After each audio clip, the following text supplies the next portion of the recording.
বন্ধু বান্ধব যে যেখানে আছে বাবা, তাদের সঙ্গে বাড়ির বাইরে গল্প গাছা করে তারপর ফিরো। বাড়িতে আনা তাদের দরকার নেই। বুঝতেই পারছো, একটা উঠোন, সেটা ঘিরে কয়েক ঘর ভাড়া দিয়েছি। লোকের সুবিধে অসুবিধে তো দেখতে হবে। আচ্ছা ঠিক আছে মাসিমা।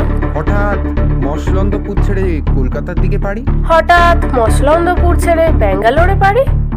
বারবার বলছি মা, তোমরা ভালো থাকো, তাহলে আমিও ভালো থাকবো। শিওর তুই অত উঁচু থেকে? আরে ক্লিয়ারলি বল না।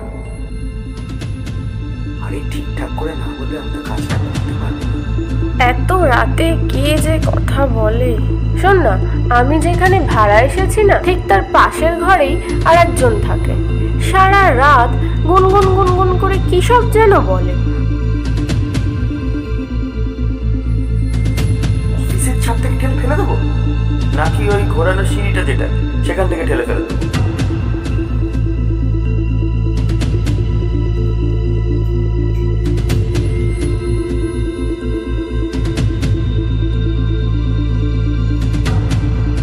কি করব আমি এবার?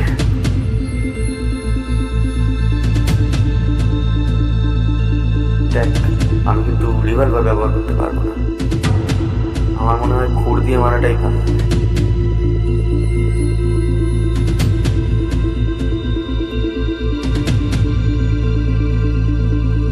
মাজার, তুই যে করে হোক একটা কোনো ব্যবস্থা কর। আমার এক অতি পরিচিত বন্ধু আছে, কুশল। ও তোকে এই ব্যাপারে সব রকম সাহায্য করবে। ওর সঙ্গে আমার কথা হয়ে গেছে। তুই শুধু গেটের চাবিটা জোগাড় কর।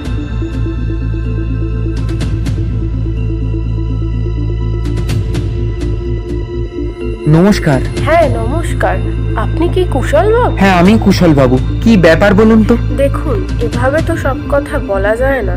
এখন সবাই ঘুমোচ্ছে, আপনি ভেতরে আসুন।